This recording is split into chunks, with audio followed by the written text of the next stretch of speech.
नहुनुपर्ने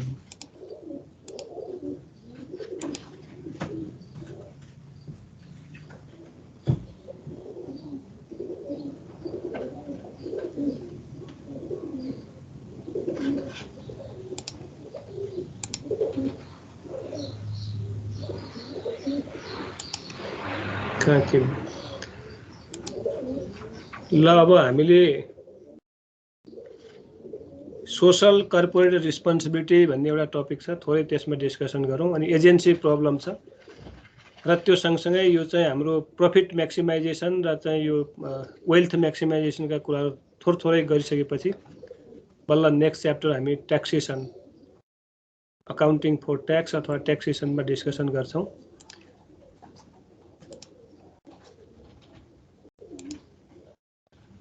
कहाँ के बिग्रियो, यो हुनुपर्ने हो।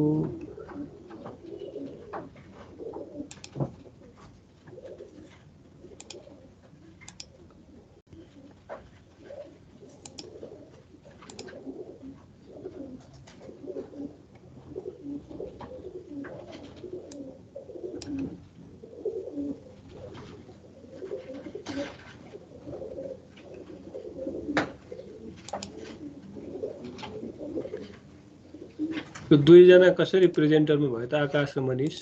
आकाश सबलाई एटेन्डी बनाएको थिएँ, मलाई एटेन्डी बनाइदिनु न। त्यही त, त्यहाँ मैले अहिले नजानेर हो भने कहाँबाट हो त्यो गर्ने? एटेन्डी त तर सबै एकैपटक हुनुपर्ने हो कि त्यो? मैले अस्ति भने कहाँ बिर्सेछु। ल ठिकै छ, केही छैन। यो मनिष पनि आ, महेश पण्डित, महेश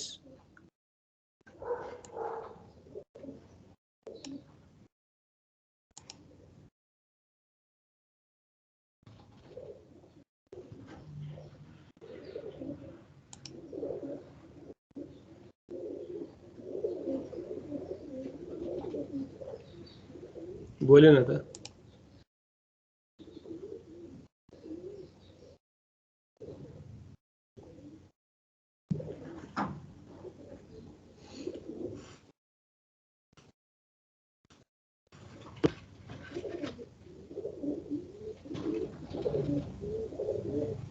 हेलो, हजुर सर। ल हामीले कर्पोरेट सोशल रिस्पोन्सिबिलिटी, अब अस्ति हामीले टाइप्स अफ फर्म अफ बिजनेसमा एउटा कर्पोरेसन हुन त सबै बिजनेसको है, but not only in corporate. Social responsibility भनेको सबैको हो। As a business enterprises, either sole proprietor, हाम्रो चाहिँ मल्टिनेसनल कम्पनी अथवा पार्टनरसिप फर्म, सबै बिजनेसले सोसाइटीप्रति उसको रिस्पोन्सिबिलिटी के हो त? त्यो एउटा टेरिटोरीमा एउटा चाहिँ एरियामा इस्टाब्लिस भइसकेपछि उसले इम्प्लिमेन्ट गर्ने, उसको चाहिँ दायित्व, उसको ड्युटी, उसको रिस्पोन्सिबिलिटी के हो भन्ने कुरो हामी अलिअलि डिस्कसन गर्छौँ। के हो त, वाट इज सोशल? जस्तो सामान्य डिस्कसन गरौँ, एउटा अर्गनाइजेसनले सोसाइटीप्रति केमा रिस्पोन्सिबल हुनुपर्छ त? पहिला हामीले भन्यौँ डिफ्रेन्ट फर्म अफ अर्गनाइजेसन हुन्छ, डिफ्रेन्ट फर्महरू। त्यो फर्मको सोसाइटीप्रति उसले केमा रिस्पोन्सिबल हुनुपर्छ त?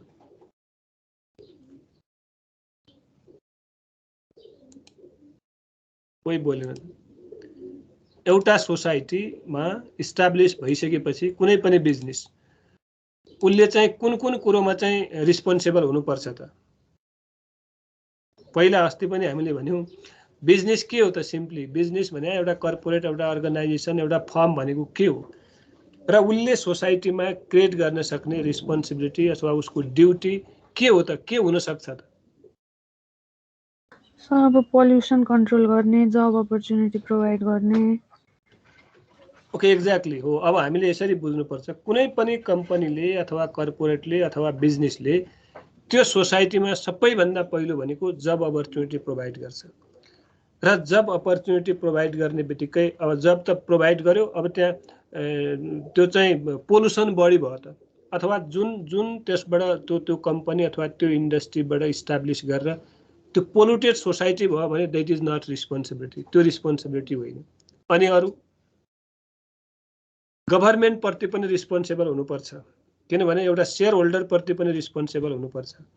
कुनै पनि बिजनेस इस्टाब्लिस भइसकेपछि उसका विभिन्न स्टेक होल्डर्स, हामीले स्टेक होल्डर त पढिसक्यौँ, त्यो विभिन्न स्टेक होल्डर प्रति यदि प्रोपरली रिस्पोन्सिबल भएन भने लङ टर्ममा हामीले बिजनेस त्यो प्रोपरली रन गर्न पनि सक्दैनौँ, अथवा त्यो रन गरिसकेपछि पनि विभिन्न एक्सटर्नल फ्याक्टरले त्यहाँ चाहिँ इम्प्याक्ट पर्छ है।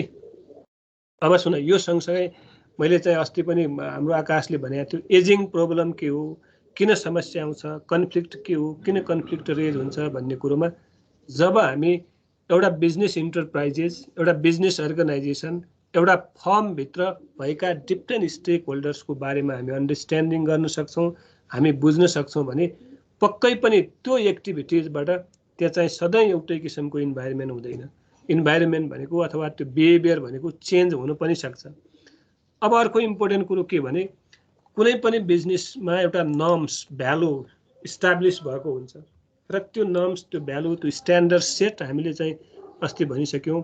गुड गभर्नेन्सका विभिन्न एङ्गलहरू, विभिन्न क्राइटेरियाहरू, विभिन्न चाहिँ त्यो हामीले चाहिँ एउटा कन्सर्न त्यो गभर्न गर्दाखेरि कुन कुन मान्छेले कसरी चाहिँ रुल रेगुलेसन नियम बनाउँछ, त्यो नियमलाई कसरी उल्लङ्घन गर्छ अथवा कसरी त्यो नियमहरू पालना गर्नुपर्छ भन्ने कुरो थोरै डिस्कसन गरेका थियौँ। त्यसैले त्यो सेट गर्दाखेरि, त्यो नर्म्सहरू बनाउँदाखेरि हामीले चाहिँ MBO, म्यानेजमेन्ट बाई अब्जेक्टिभ भन्ने कुरो पनि लास्ट इयर अलिअलि पढिसकेका छौँ। त्यो सँगसँगै अहिले म्यानेजमेन्ट बाई वाकिङ एराउन्ड भनेर इम्पोर्टेन्ट अर्को चाहिँ बिजनेसको एउटा टेक्निक आएको छ भने म्यानेजमेन्ट बाई वाकिङ एराउन्ड है, लेख त्यहाँ मैले यहाँ लेखेन के भने, यो भने के हो त, म्यानेजमेन्ट बाई वाकिङ अराउन्ड भने के?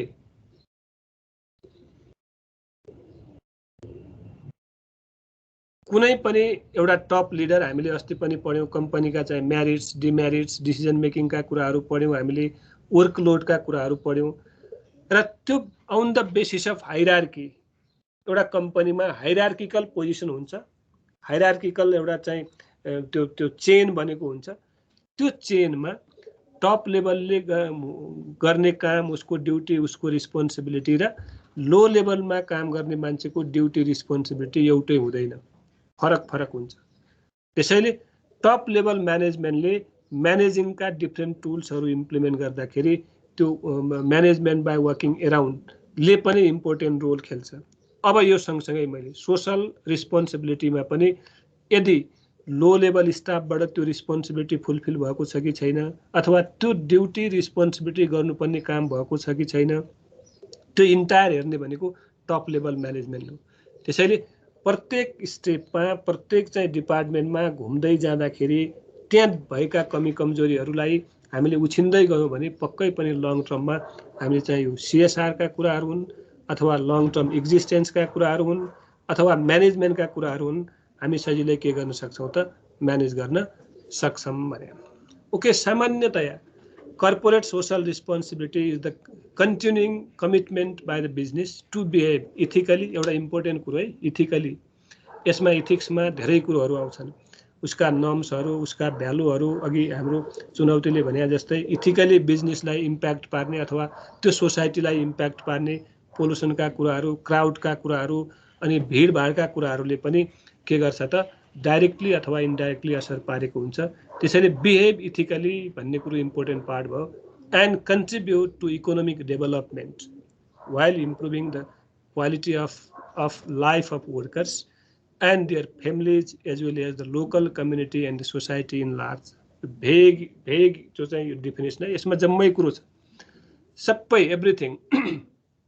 अब के कुरो भनिदियो, एउटा बिहेभ इथिकली भनिदियो, कमिटमेन्ट पनि हो, कमिटमेन्ट बाई बिजनेस, किनभने सोसल रिस्पोन्सिबिलिटीमा मैले के गर्नुपर्छ, सोसाइटीभरि मेरो चाहिँ ड्युटी, मेरो रिस्पोन्सिबिलिटी के हो भन्ने कुरो कम्पनी ओनरले अथवा इन्भेस्टरले अथवा त्यहाँको म्यानेजमेन्ट टिमले बुझ्नुपर्ने हुन्छ, इथिकली बुझ्नुपर्ने हुन्छ।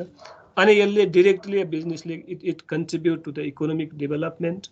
अर्को यो सँगसँगै है, यो चाहिँ सोसल रिस्पोन्सिबिलिटी त्यो मात्रै होइन कि क्वालिटी अफ वर्क लाइफ है, डोन्ट फर्गेट। एउटा काम गर्ने मान्छेको लाइफ कस्तो छ त, त्यहाँ काम गर्दाखेरिको इन्भाइरोमेन्ट कस्तो छ त, र त्यो इन्भाइरोमेन्टसँग हामीले आफ्नो पर्सनल इथिक्स, पर्सनल मोरल अनि पर्सनल चाहिँ हाम्रो इन्टिग्रिटी र हाम्रो स्किलले त्यहाँ प्रोपरली काम गरेको छ कि छैन, that is the important thing. अहिले नयाँ यो चाहिँ अर्को कुरो भेरी इम्पोर्टेन्ट थिङ चाहिँ family as well as the local community, यो फ्यामिलीसँग पनि रिलेटेड। जस्तो सोसल रिस्पोन्सिबिलिटी, अब यहाँ त नेपालमा त खासै त्यस्तो छैन। कुन टाइम फेभरेबल हुन्छ त्यो टाइममा आएर जब गर्न सकिने कन्डिसनलाई हामी के भन्छौँ, it consider to the family of different employees. कसैको बिहान नभ्याउला, उसको दिउँसो भ्याउँछ अथवा बेलुका भ्याउँछ। आफ्नो फिजिबल टाइममा पनि यदि बिजनेसले चाहिँ त्यो डिफ्रेन्ट वर्क फोर्सलाई अथवा त्यो ह्युमन रिसोर्सेसलाई मोटिभेट गरेर उनीहरूको निड अनुसार, उनीहरूको डिमान्ड अनुसार, उनीहरूको टाइम अनुसार जब प्रोभाइड गरेको छ भने this is also known as, यो चाहिँ सोसल रेस्पोन्सिबिलिटी हो। अब यो कम्युनिटी एन्ड लार्ज सोसाइटी त भनिहालेँ, त्यो कम्युनिटीमा बस्ने मान्छे। अब धेरै बिजनेसले के गर्छ भने त्यही टेरिटोरीमा भएका बिजनेस के अरे ह्युमन रिसोर्सेसलाई अस्ति पनि हामीले भन्यौँ जब प्रोभाइड गर्नुपर्ने हुन्छ, भएन भने मात्रै हामीले बाहिरबाट हायर गर्ने हो। So social responsibility means that individuals and companies have a duty to act in the best interest of their environment and society as a whole. Environment भित्र इन्टर्नल इन्भाइरोमेन्ट र त्यसले इम्प्याक्ट गर्ने एक्सटर्नल इन्भाइरोमेन्टलाई पनि हामीले हेर्नुपर्ने हुन्छ र टोटली त्यसले के इम्प्याक्ट पारेको छ सोसाइटीलाई। The social responsibility as it applies to business is known as corporate social responsibility. जुन एउटा बिजनेसले, एउटा इन्टरप्राइजले, एउटा चाहिँ फर्मले चाहिँ यो कस्तो रेस्पोन्सिबिलिटी देखाउँछ, कस्तो बिहेभ देखाउँछ, अथवा त्यो चाहिँ कस्तो इन्भाइरोमेन्ट क्रिएट गर्छ, अथवा डिफ्रेन्ट ह्युमन रिसोर्सेस सँगसँगै डिफ्रेन्ट उस फ्यामिलीका मेम्बरहरूलाई कसरी उसले चाहिँ हेरेको छ भन्ने कुरो पनि इम्पोर्टेन्ट पार्ट हो। And becoming a more prominent areas of focusing within business due to shifting social नर्म्सहरू हो। एउटा कुरो यो चाहिँ इम्पोर्टेन्ट, त्यो सोसाइटीका नर्म्सहरू अथवा भ्यालुहरू अथवा त्यो सोसाइटीको स्ट्यान्डर्ड, लाइफ स्ट्यान्डर्ड कस्तो छ, लाइफ कसरी चलिरहेछ भन्ने कुरोमा पनि सोसाइटीले एउटा इम्पोर्टेन्ट रोल खेल्नुपर्छ, चेन्ज गर्नुपर्ने। त्यो टेरिटोरीमा, जुन टेरिटोरीमा हाम्रो बिजनेस स्टार्ट भएको छ, इस्टाब्लिस भएको छ, त्यो मान्छेहरूको लाइफ स्टाइललाई चेन्ज गर्न सक्ने नर्म्स, भ्यालु बनाउनु पर्ने हुन्छ। तर केही हदसम्म हुन्छ पनि, नहुने होइन। किनभने यदि राम्रो बिजनेस, बिग हाउस इस्टाब्लिस भएको छ भने त्यो टेरिटोरीका डिफ्रेन्ट ह्युमन रिसोर्सेसले त्यहाँ जब अपर्च्युनिटी पाउँछ। जब अपर्च्युनिटी पाउने बित्तिकै पर्चेजिङ पावर बढ्छ, इन्कम बढ्छ। पर्चेजिङ पावर बढ्यो भने अटोमेटिकली के हुन्छ त, त्यो चाहिँ लाइफ स्टाइल चेन्ज हुन्छ। त्यस्ता नर्म्स, भ्यालुहरू पनि हामीले चाहिँ एउटा यो के कर्पोरेटले बनाउनु पर्ने हुन्छ सोसाइटीप्रति। So social responsibility is the responsibility of an organization for the impact of its decision and activities on society and environment through transparent and ethical behavior. यो यसमा पनि यो कर्पोरेट सोशल रिस्पोन्सिबिलिटीमा अस्ति हामीले चाहिँ गुड गभर्नेन्सका पिलरहरू, डोन्ट फर्गेट है, कतिवटा pillar भनेको थियौँ हामीले। How many pillars? एउटा त यही छ, ट्रान्सप्यारेन्ट अथवा इथिकल बिहेभियर। अरू के बिहेभियर हामीले डिस्कसन गरेका थियौँ? Accountability, responsibility, fairness, leadership. Okay, अब यस्ता विभिन्न चाहिँ के हुनु पर्यो त, यो चाहिँ डाइमेन्सनहरू, यो पिलरहरू, यस्ता फ्याक्टरहरू हामीले यदि इम्प्लिमेन्ट गर्दै गयौँ भने बल्ल हामीले के गर्छौँ त, गुड कर्पोरेट गभर्नेन्स हामीले त्यहाँ मेन्टेन गर्न सक्छौँ भन्ने कुरो यहाँ पनि एक्सप्लेन गर्न सक्छौँ। अब ट्रान्सप्यारेन्ट त everywhere but not only in small, जहाँ पनि एज अ स्टुडेन्ट पनि हामीले in terms of monetary, in terms of त्यो चाहिँ ट्रान्सप्यारेन्ट भनेको सबै यो डिसिप्लिनमा पनि ट्रान्सप्यारेन्ट हुने हो अथवा टाइम म्यानेजमेन्टमा पनि ट्रान्सप्यारेन्ट हुनुपर्छ भन्ने कुरो ट्रान्सप्यारेन्सीले देखाउँछ। सो यो भित्र पर्ने contribute to sustainable development including health and the welfare of society, यो माथि मैले भनिसकेँ, यहाँ एक्सप्लेन गरिनँ। Takes into account of expectations of shareholders, किनभने अर्को चाहिँ यो कर्पोरेसनको रिस्पोन्सिबिलिटी के पनि हुनुपर्छ भने विभिन्न चाहिँ इन्भेस्टरहरू, विभिन्न स्टेक होल्डरहरू, विभिन्न अब त्यहाँ कन्सर्न मान्छेहरूको एक्सपेक्टेसन के हो, चाहे त्यहाँ लेबर युनियन नै भए पनि अथवा त्यहाँको सोसाइटी भए पनि अथवा गभर्मेन्ट भए पनि, यदि उहाँहरूको एक्सपेक्टेसन के छ, that we have to consider, त्योमा पनि कन्सिडर गर्नुपर्ने हुन्छ। इट इज है, it is compliance with applications law and consistence with the intentional norms and behaviour. माथि भनिसक्यौँ, कुनै पनि एउटा चाहिँ अर्गनाइजेसन, सोसाइटी, बिजनेसको छुट्टै नर्म्स, भ्यालु हुन्छ। त्यो भ्यालु सँगसँगै त्यो सोसाइटीमा उसले कसरी बिहेभ गर्छ, कसरी चाहिँ उसले चाहिँ त्यो ट्रान्सप्यारेन्ट अथवा त्यो सिफ्ट चेन्ज गरेर उनीहरूको लाइफस्टाइल चेन्ज गर्छ, दैट इज अल्सो कन्सिडर। यो कुरो पनि इम्पोर्टेन्ट हो। Is integrated throughout the organisation and practice in its relationship. अब relationship between society and the business, relationship between different employees and त्यो चाहिँ business, relationship between government and business, त्यो good relation maintain गर्ने भनेको it depends on the norms, it depends on the values of organization, it depends on the plan, policy, र उसले ethically behaviour गरेका छ कि अथवा अनइथिकल चाहिँ उसले विभिन्न एक्टिभिटीहरू गरेको छ, दैट डिपेन्ड्स अन अब बिजनेसको यो चाहिँ के भन्छ long term vision, long term प्लानमा डिपेन्ड हुन्छ। त्यो कुरो पनि हामीले स्टडी गरिसकेका छौँ। अब यो किन चाहिन्छ त? Why social responsibility is important? Corporate social रेस्पोन्सिबिलिटीले के गर्छ भन्ने कुरो मैले सर भन्दै अगाडि बढेँ। यो सबै कुरो थाहा छ। It reduce the social cost. पक्कै पनि यदि यो चाहिँ एउटा राम्रो कर्पोरेसनले विभिन्न नर्म्सहरू, भ्यालु जुन माथि एक्सप्लेन गऱ्यौँ, यसले अटोमेटिकली विभिन्न कस्टहरू, सोसल कस्टहरू अथवा त्यो प्रोडक्सन कस्टहरू अथवा म्यानेजरियल कस्टहरू अथवा पर्सेप्सन पनि पोजिटिभ लिएर उसले चाहिँ कस्ट रिड्युस गर्छ। It enhances the performance of employees, but not only employees. यदि गुड कर्पोरेट यो चाहिँ कर्पोरेट सोसल रेस्पोन्सिबिलिटी राम्ररी मेन्टेन भएको छ भने इन्टायर बिजनेसको पर्फर्मेन्स राम्रो आउँछ। किनभने good social responsibility is a kind of best advertisement. अहिले त बेसिकली अस्ति पनि हामीले भन्यौँ सायद क्या हो, प्रत्येक कर्पोरेसनले अथवा प्रत्येक अर्गनाइजेसनले 1% of profit must be contributed as a social responsibility भनिदिएको छ। र प्रफिटको 1% एट एनी कस्ट गभर्मेन्टले रुल नै बनाइसकेका छ भने त्यो सोसल रेस्पोन्सिबिलिटीमा हामीले स्पेन्ड गर्नुपर्छ। अब त्यो गर्ने विभिन्न तरिकाहरू छन्। कसैले चाहिँ विभिन्न चाहिँ सोसाइटीमा यो चाहिँ सर्भिस ओरिएन्टेड सोसाइटीमा डोनेसनै दिएर चाहिँ यो सोसल रेस्पोन्सिबिलिटी गरेको हुनसक्छ। कसैले विभिन्न यो वृक्षारोपण बोट बिरुवाहरू चाहिँ बनाएर लगाएर हुर्काएर चाहिँ सोसल रेस्पोन्सिबिलिटी गरेको देखिन्छ। कसैले पार्कहरू बनाएर, कसैले बाटोघाटो बनाएर, यस्ता विभिन्न टेक्निकले गर्दाखेरि के देखिएको छ भने सोसल रेस्पोन्सिबिलिटी पहिलाको भन्दा अहिले बढेको छ। हुन त गभर्मेन्टले रुलै बनाइसकेपछि त्यो रुलभन्दा बाहिर जाने कुरो त भएन, तैपनि सोसल रेस्पोन्सिबिलिटी कुनै पनि कर्पोरेसनको, कुनै पनि अर्गनाइजेसनको एउटा अभिन्न अङ्ग भइसकेको छ। मैले अघि भने how you can explain this social responsibility is the best advertisement of the company? Anybody? Good social responsibility is the best advertisement or best promotional activities of any business organizations. How you can justify? Explain. म मात्रै बोलिरहेको हो क्या? कोही सुनेको छैन? अभिनव?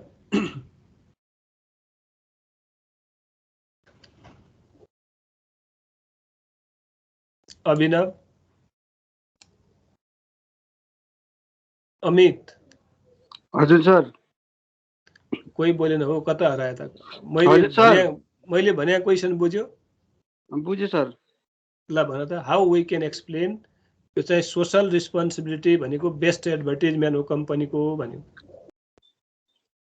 Social CSR maintain गरेछ भने कम्पनीले कम्पनी चाहिँ इथिकल देखिन्छ अनि चाहिँ अब इथिकल मान्छेहरूसँग चाहिँ बिजनेस गर्न खोज्छ नि त मान्छेहरूले, कस्टमरहरूले चाहिँ इथिकल कम्पनीबाट लिन खोज्छ। त्यही भएर चाहिँ यो चाहिँ बेस्ट एडभर्टिजमेन्ट भनेको होला सर। ओके, एउटा पार्ट तिमीले भने एकदम 100% राइट। त्यो सँगसँगै त्यसमा मैले फेरि थोरै जोडेँ, त्यो सँगसँगै प्रमोसनल एक्टिभिटिज पनि इम्पोर्टेन्ट। जस्तो मानौँ अहिले अघि भन्यौँ नि हामीले एउटा पार्क नै बनाइदियो। अहिले एउटा कुनै यो धर्मसँग रिलेटेड अहिले हामीले यतापट्टि थुप्रो देख्छौँ। फन्डेड बाई फलानु, कहिले यो बीचमा पनि दुईटा सडकको बीचमा हरियाली बोट बिरुवा रोपेको र यो बोट यो अर्गनाइजेसनले रोपेको छ भन्ने त्यहाँ नाम मेन्सन गरेको छ भने अटोमेटिकली एडभर्टिजमेन्ट हो कि हामीले हाम्रो यो मेरो कम्पनी यहाँ छ, मेरो कम्पनीले प्रोभाइड गर्ने सर्भिसेस अथवा गुड्सहरू यो हुन् भन्ने कुरो यदि हामीले मार्केटमा एज अ सोसल रेस्पोन्सिबिलिटी निभाएर कर्पोरेट सोसल रेस्पोन्सिबिलिटीको वेमा गएछौँ भने अटोमेटिक धेरै मान्छेले बुझ्छ, धेरै मान्छेले थाहा पाउँछ र धेरै मान्छेले थाहा पाउने बित्तिकै अटोमेटिक के भयो त उसको प्रमोसनल एक्टिभिटी बढ्यो, उसको चाहिँ मार्केटिङ बढ्यो, एडभर्टिजमेन्ट बढ्यो।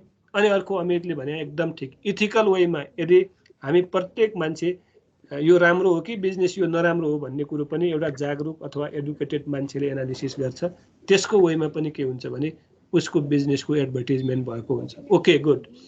अनि अरू कोही अरू यसमा एक्सप्लेन? दीपक सर एउटा कुरा भन्छु है म। हजुर भन न। अघि हजुरले के अरे यो वृक्षारोपणको कुरा गर्नुभएको थियो नि त as a part of CSR, अनि मैले चाहिँ एक्जाम्पल दिन खोजिरहेको हो कि एउटा, जस्तो कि अब सिएसआर को एक्जाम्पल चाहिँ मैले देखिरहेको चाहिँ के हो भने I am involve with Leo club होइन, अनि हाम्रो लियो क्लब काठमाडौँ चाबेलसँग म इन्भल्भ छु, अनि हामीले चाहिँ एउटा पर्मानेन्ट प्रोजेक्ट गर्छौँ के यो शिवरात्रिको बेला चाहिँ यो वहाँ सुन्दरी जलदेखि पशुपतिसम्म चाहिँ हिँड्दै आउँछन् के यात्रुहरू। अनि ब्रिज सिमेन्टको कम्पनीले चाहिँ के गर्छ भने चाहिँ हामीले चाहिँ ब्रिज सिमेन्टको कम्पनीसँग चाहिँ इन्भल्भ भएर अनि उनीहरूको as a part of CSR चाहिँ उनीहरूले हामीलाई चाहिँ स्पोन्सर गर्छ इभेन्टको लागि चाहिँ, अनि ड्रिङ्क्सहरूदेखि लिएर भोलिन्टियर कस्टदेखि लिएर सबै चाहिँ ब्रिज सिमेन्टको कम्पनीले चाहिँ हामीलाई चाहिँ as a part of CSR चाहिँ हामीलाई चाहिँ के अरे इयरली नै सपोर्ट गर्छ। Okay, very good example, thank you very much. Yes, अब त्यो अटोमेटिक एडभर्टाइज भयो कि भएन? सपोज मानौँ हामी त्यो शिवरात्रिमा प्रत्यक्ष त्यहाँ भ्रमण गर्ने मान्छेले त्यहाँ इन्टरभ्यू, मैले पनि हेर्छु, इन्टरभ्यू पनि लिएको हुन्छ, घरमा बसेर टेलिभिजन हेर्ने मान्छेले पनि त्यो थाहा पाएको हुन्छ। Yes, this is a kind of यो चाहिँ कर्पोरेट सोसल रेस्पोन्सिबिलिटी। यस, अब त्यसमा के भयो त अटोमेटिक यो ब्रान्ड, अब सुन है, त्यो ब्रान्ड त्यहाँ चाहिँ डाइरेक्टली भिजिट गर्ने मान्छेले पनि थाहा पायो, त्यो गिफ्ट पाउने मान्छेले त त्यो प्रति पोजिटिभ नै भयो, त्यो एकदमै पोजिटिभ भयो। सँगसँगै हामी चाहिँ विभिन्न टेलिभिजनमा हेर्ने अथवा एफएममा सुन्ने अथवा अरू पत्र पत्रिकामा पढ्ने मान्छेले पनि फलानु चाहिँ कुनै प्रोडक्टहरू त्यहाँ चाहिँ बढीभन्दा बढी अनाउन्स भयो, बढीभन्दा बढी मान्छेले सुन्यो भने अटोमेटिकली उसको गुडविल, उसको नेम, उसको फेम, उसको डाइरेक्टली इम्प्याक्ट चाहिँ प्रोफिटेबिलिटीमा पर्छ। Okay good, very good example Amit, thank you very much. Okay, अरू कुनै? नेक्स्ट। दीपकलाई भनेको थिएँ, बोलेन, सुनिरहेछ?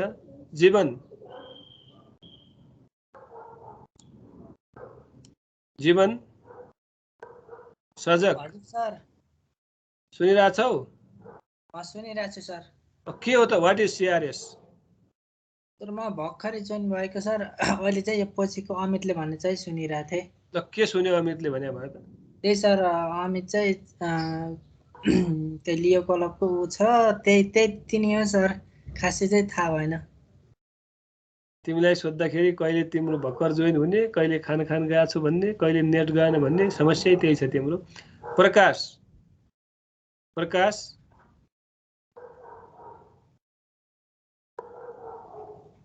त्यो पनि हरायो। सविता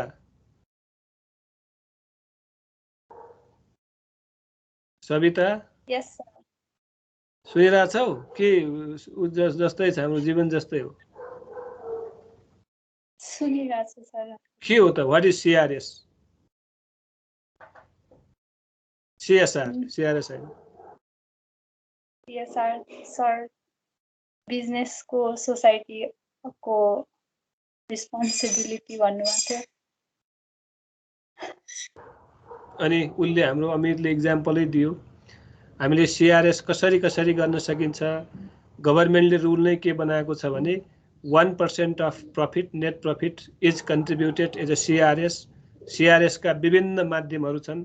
एउटा चाहिँ इन्टेन्सनली डोनेसन गर्ने, विभिन्न यो नन प्रफिट अर्गनाइजेसनमा अनि त्यस सँगसँगै अरू चाहिँ जस्तो अहिले त धेरैले के गरिरहेको छ भने रिमोट एरियाका स्कुलहरूमा कम्प्युटर प्रोभाइड गरिदिने, ल्यान्ड बिल्डिङ चाहिँ कन्स्ट्रक्सन गरिदिने, यस्ता कुराहरू पनि सिआरएस भित्र आउँछ। त्यो सँगसँगै अमितले विभिन्न अरू चाहिँ एउटा उसले बेस्ट इक्जाम्पल एउटा कम्पनीले विभिन्न चाहिँ त्यहाँ त्यो पनि एउटा फेस्टिभलमा सेवा जस्तो मारवाडीहरूले गर्छ नि, जस्तो विथआउट कस्ट खाना दिने, विथआउट कस्ट चिया चिसो पानी भोलिन्टियरी गरेर भन्यो यो के हो त कर्पोरेट सोशल रिस्पोन्सिबिलिटी हो। यसको प्रत्यक्ष रूपमा उनीहरूको के भएको हुन्छ, अ काइन्ड अफ एडभर्टिजमेन्ट भएको हुन्छ। र एउटा कुरो के सोच्ने भने they are totally focused ethically, unethically होइन, इथिकली तिनीहरूको नर्म्स भ्यालु बनाएको हुन्छ र त्यसलाई नै फोकस गरेर आफ्ना गुड्स एन्ड सर्भिसेसहरू पनि छुट्टै प्रोभाइड गरे हुन्छ। त्यो अर्को कुरो भयो। त्यो सँगसँगै एज अ मोनेटरी फर्म पनि कन्ट्रिब्युसन गरेको देखिन्छ है। अब कोही यहाँ मैले यसकै होइन ए सुन हो बोल भने। अनि अर्को हामीले के भन्यो, it is a type of investment. Yes sir, यो 1% प्रफिटको 1% चाहिँ सिएसआरमा इन्भेस्ट गर्नुपर्छ भन्ने खालको चाहिँ कस्तो कस्तो कम्पनीलाई लागु हुन्छ सर? प्राइभेट हो कि पब्लिक लिमिटेड हो कि सबैलाई लागु हुन्छ चाहिँ कस्तो हो? बेसिकली पब्लिक लिमिटेड कम्पनीलाई हो होइन, पब्लिक लिमिटेड कम्पनीलाई गभर्मेन्टले भनेको। अब अहिले चाहिँ एक किसिमको जसले प्रफिट अर्न गर्न सक्ने क्यापासिटी भएको छ आफ्नो एडभर्टिजमेन्टको लागि पनि र सोसली पनि राम्रो छाप छोड्नको लागि अरूले पनि गरेको चाहिँ देखिन्छ है, सबैले गरेको देखिन्छ। तर गभर्मेन्टले बनाएको भनेको पब्लिक कम्पनीहरूको लागि हो, जुन पब्लिक कम्पनी बेसिकली अब यो नेपाल स्टक एक्सचेन्जमा रजिस्टर भएको छन्। त्यो सँगसँगै कर्पोरेसनहरूको पनि हो हुन्छ, अब गभर्मेन्ट रिलेटेड कर्पोरेसनहरू पनि हुन्। अब तिनीहरूको त प्रफिटै देखाउँदैन, लस देखाउँछ, कहाँबाट कन्ट्रिब्युट गर्छ।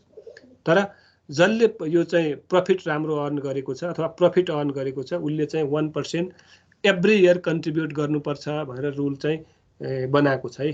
तर गरे पनि छन्, अब गर्दाखेरि फाइदै पनि हो।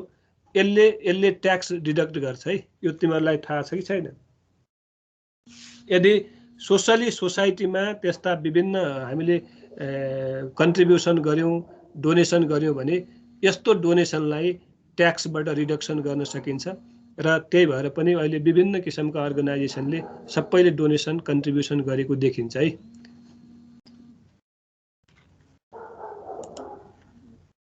अनि हामीले कहाँ इलिएट्स टु इन्डस्ट्रियल पिस, अब यो पनि यो चाहिँ corporate social responsibility peace maintain गर्छ। इथिकली चाहिँ विभिन्न इन्भाइरोमेन्ट कन्ट्रोल गरे हुन्छ। It improve the public image. अब त्यो सबै कुरो आइसक्यो पब्लिक इमेजको कुरो, किनभने एउटा सोसाइटीमा त्यो चाहिँ कर्पोरेटले अथवा त्यो बिजनेसले राम्रो चाहिँ सेवा सर्भिस अथवा कुनै एउटा पार्क भनौँ, कुनै एउटा चाहिँ धार्मिक स्थल चाहिँ त्यहाँ खडा गरिदियो भने अथवा कन्स्ट्रक्सन गरिदियो भने पक्कै पनि इमेज राम्रो हुन्छ। It can be generate more profit. अब त्यो माथिको सबैको कुरो भइसक्यो भने अटोमेटिक यसले प्रफिट इन्क्रिज हुन्छ नो डाउट, र प्रफिटकै पार्ट हो त्यो पनि।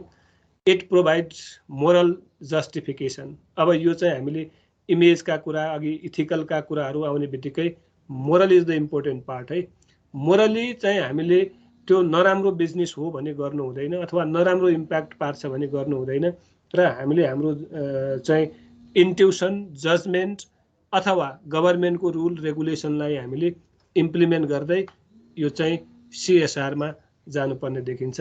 अब स्टेक होल्डर माथि आइसक्यो, त्यो रिपिटेटिभ भएको छ। It helps to avoid government regulation and control हो। अब यसले चाहिँ के गर्छ भने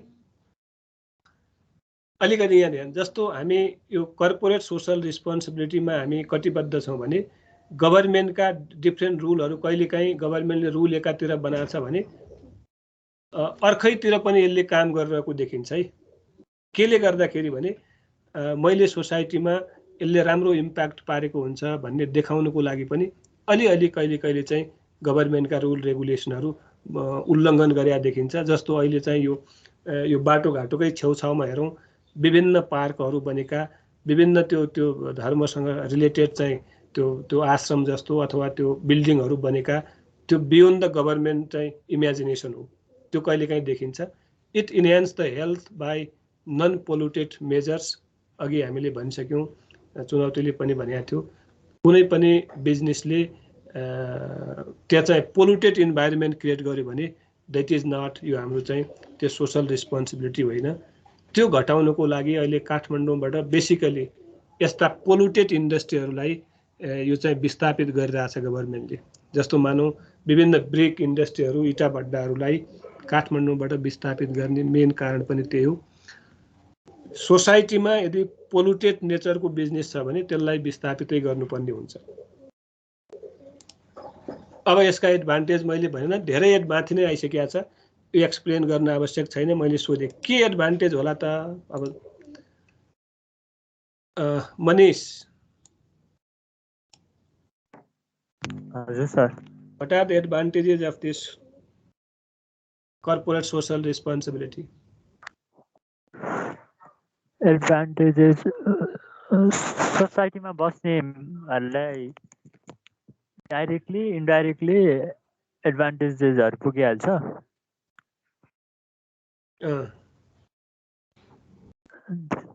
अनि कर्पोरेट बिजनेसलाई पनि आफ्नो प्रमोसन भयो। हजुर। त्यो पनि एकदम रिली भ्यालेन्स प्रमोसन, त्यो पनि मिनिमम कस्टमा। अनि ट्रस्ट बिल्ड हुने भयो, गुडविल बढ्छ। Okay good.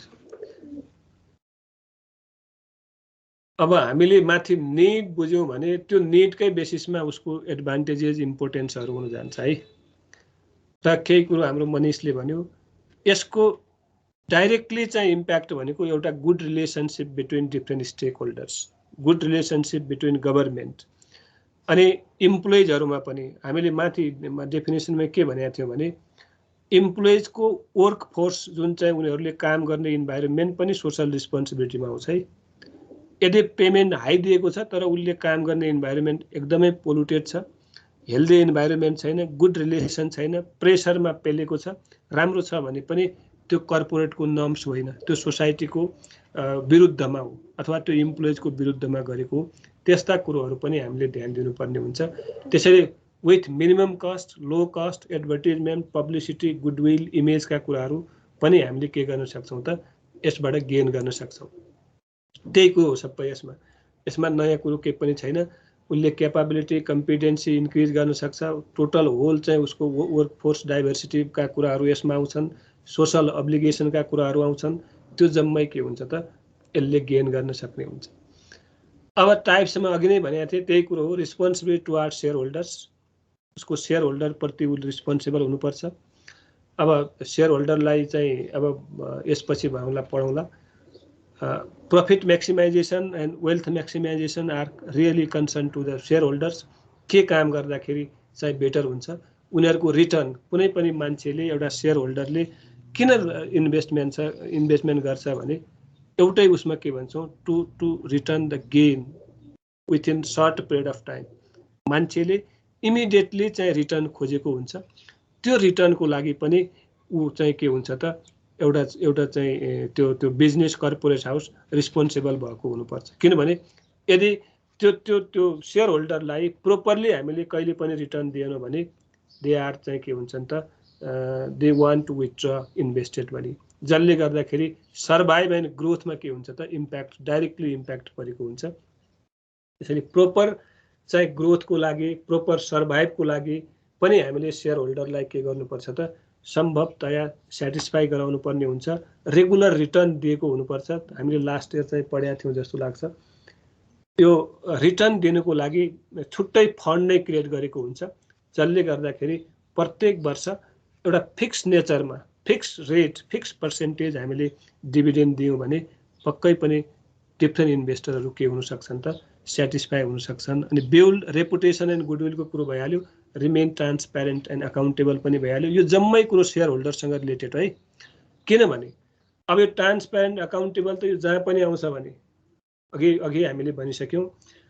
र यो दुईटा कुरोमा चुक्यौँ भने हाम्रो अटोमेटिक यो चाहिँ गुडविल गयो र हामीले सोसाइटीमा कुनै पनि कन्ट्रिब्युसन गर्नै सक्दैनौँ। न नर्म्स, न भ्यालु, न गुडविल, न नेम, न फेम, केही पनि हुँदैन। त्यसैले यो चाहिँ ट्रान्सप्यारेन्ट एन्ड अकाउन्टेबिलिटी, रिस्पोन्सिबिलिटीका कुराहरू, इफेक्टिभ इफिसियन्टका कुराहरू चाहिँ इम्पोर्टेन्ट हुन्। यसमा चाहिँ ध्यान दिएर हामीले कोप्रति रिस्पोन्सिबिलिटी टुवार्ड सेयर होल्डर, किन रिटर्नै छैन, रिटर्न छैन भने सर्भाइभ हुँदैन, ग्रोथ हुँदैन। त्यो भएन भने रेपुटेसन गयो र रेपुटेसन अर्को जाने भनेको यो ट्रान्सप्यारेन्ट र अकाउन्टेबिलिटी पनि भएन भने रेपुटेसन जान्छ। अनि इम्प्लोइजका कुराहरू सुरुमा भनिसकेका थिए। रिस्पोन्सिबिलिटी टुवार्ड इम्प्लोइज के छ एउटा चाहिँ कर्पोरेटको एउटा बिजनेस हाउसको भने हामीले अस्ति पनि भन्दै आएको छौँ, human resources are the backbone. Everything everywhere. हाम्रो चाहिँ यो अहिले उसका कुराहरू पनि आयो नि, के भन्छ यो इन्टेलिजेन्स उसका कुराहरू पनि आएको थियो। के भन्छ यो आर्टिफिसियल इन्टेलिजेन्स र आर्टिफिसियल इन्टेलिजेन्स पनि it depends on the human resources. र कहिले पनि ह्युमन रिसोर्सेसको भ्यालु घट्दैन कि, किनभने मिनिमाइज होला तर भ्यालु घट्दैन। त्यसैले हामीले एज अ कर्पोरेट हाउस हाम्रो रिस्पोन्सिबिलिटी के हो भने हामीले इम्प्लोइजलाई how to satisfy, how to provide better चाहिँ त्यो इन टर्म्स अफ फाइनान्स अथवा फ्रिन्ज बेनिफिट अथवा उनीहरूलाई चाहिँ प्रमोसनल एक्टिभिटिजमा कसरी लाने, ट्रेनिङ छैन भने ट्रेनिङ कसरी दिने। अहिले त अर्को कुरो तिमीहरूले यो गभर्मेन्टले पनि अस्ति रुल लगाइदिएको छ नि, 12 दिन फोर्स लिभ विथ पे भनेको छ। यो भनेको it is totally focus to employees हो कि मेन रिस्पोन्सिबिलिटी। यसले के हुन्छ भने जुन मोनोटोनस भइरहेको हुन्छ, वर्षैभरि काम गर्यो, बिहान जाऊ बेलुका आऊ, बिहान जाऊ बेलुका आऊ, यसले गर्दाखेरि मान्छेमा मोनोटोनस, डिप्रेसन र फ्यामिलीसँगको इन्भाइरोमेन्ट पनि बिग्रिने देखिएको छ। यसले गर्दाखेरि अहिले गभर्मेन्टले प्राइभेट अर्गनाइजेसनले त पहिल्यैदेखि लागू गरेका थियो। गभर्मेन्टले पनि के भनेको छ, अब कतिको इम्प्लिमेन्ट हुन्छ वी विल सी, त्यो लेट सी, हेर्नु बाँकी छ।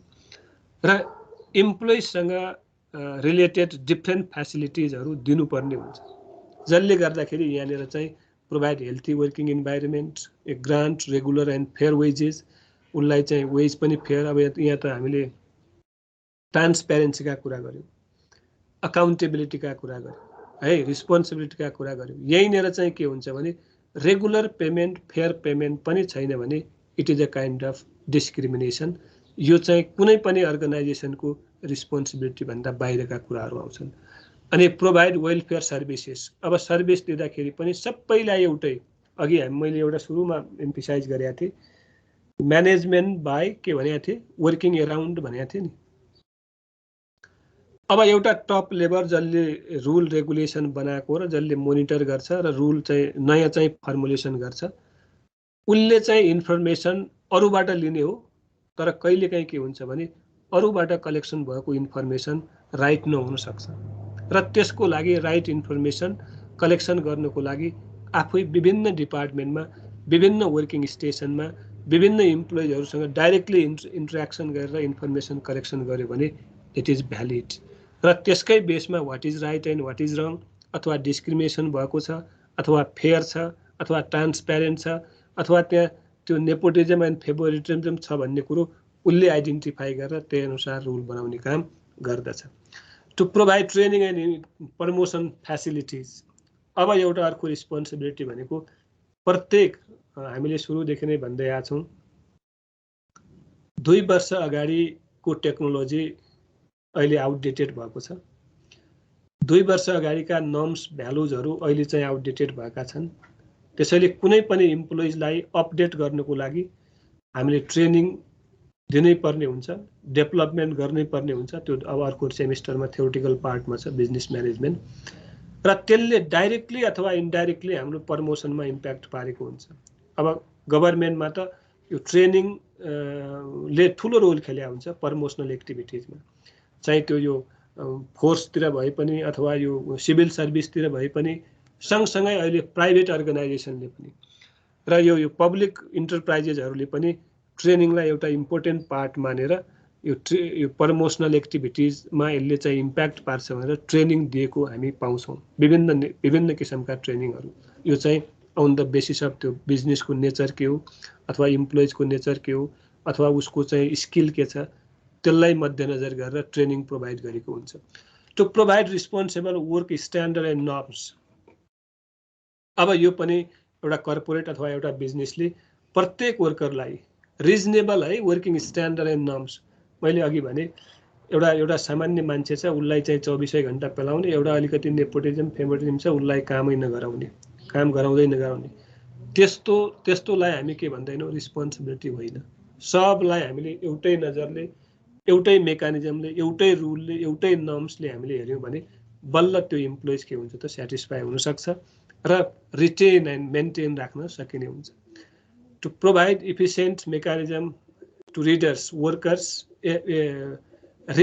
रिडर्स यो के है क्या रिडर्स वर्कर्स ग्रेभेन्सेस हो। यो चाहिँ हामीले प्रत्येक वर्करको इफिसियन्ट वेमा एउटा मेकानिजम नै के डेभलप गरिदिनुपर्छ भने विभिन्न वर्करहरूको ग्रेभेन्सेसहरू, उसका गुनासाहरू, उसका पीडाहरू अथवा उसले चाहिँ सजेसन दिन चाहेको के हो, के इम्प्रुभ हुनुपर्छ, त्यो कुरोमा पनि यदि यो चाहिँ रिस्पोन्सिबल भएको छ भने उसले इजिली दिन सक्छ अथवा कलेक्सन गर्न सकिन्छ।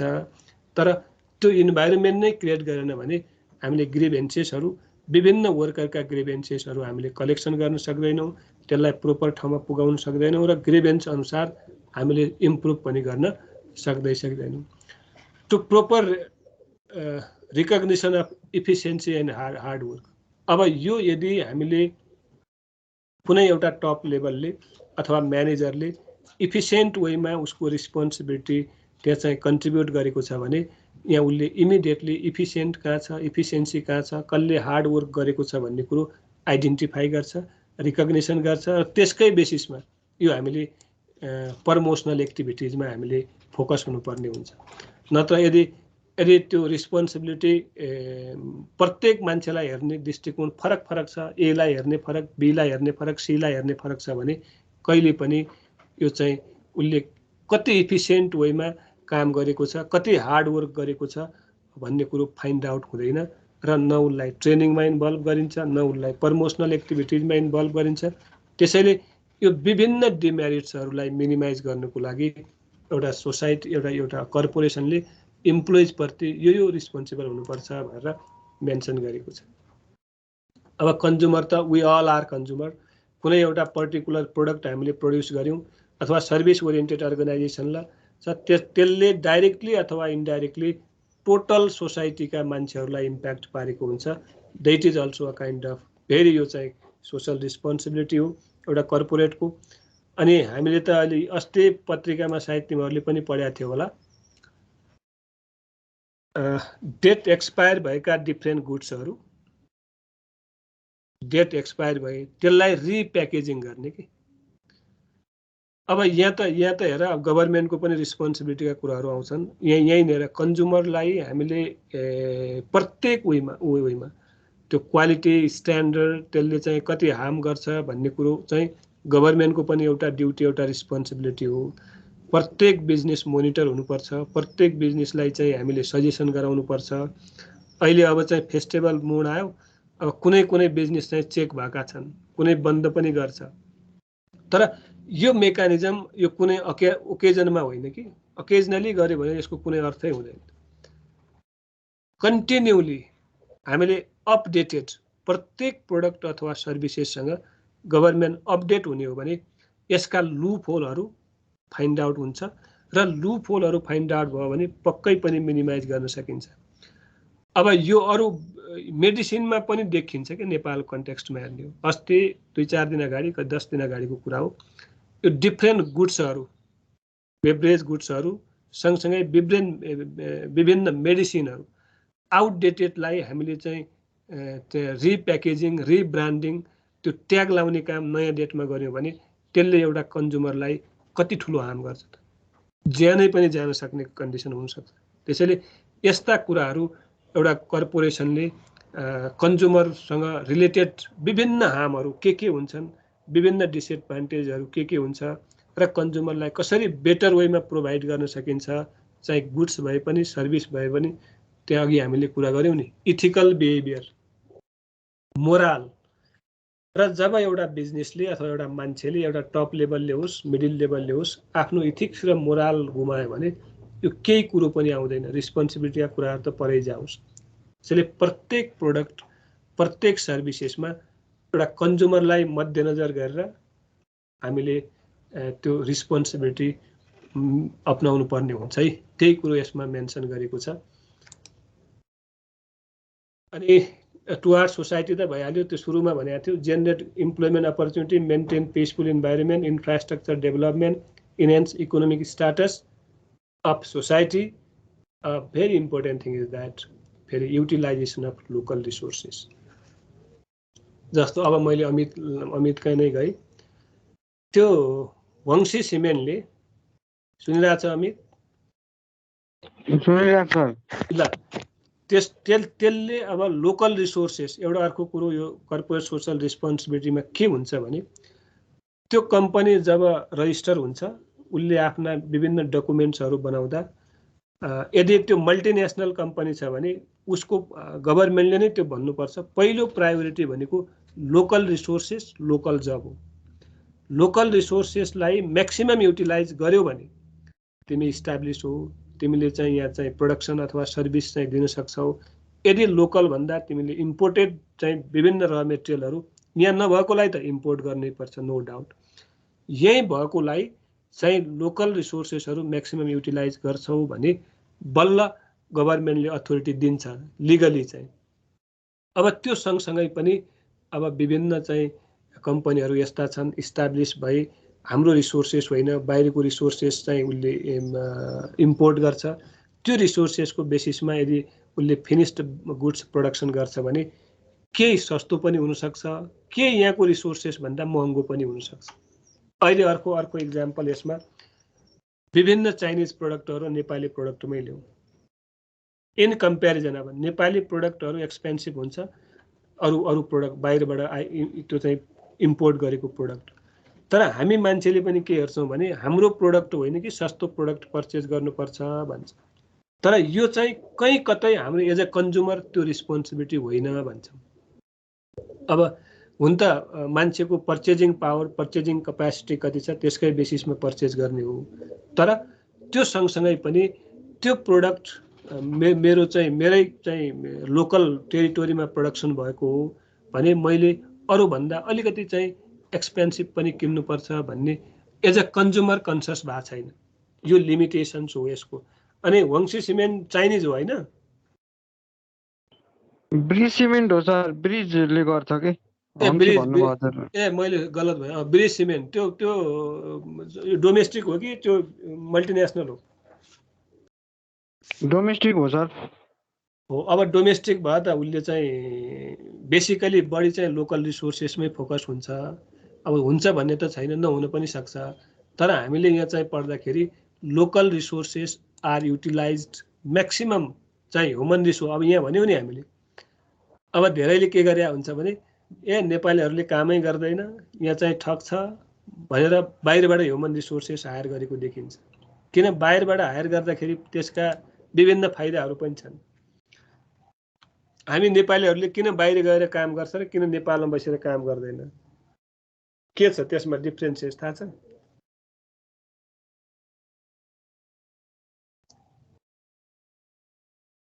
कोही बोलेन। अथवा बाहिरको मान्छे यहाँ आयो भने किन एकदमै कटिबद्ध भएर अथवा रुल रेगुलेसन फलो गरेर मजाले आफ्नो ड्युटी गर्छ, यहीँको मान्छे लोकल मान्छेले अलिकति चासो दिँदैन, किन होला भने?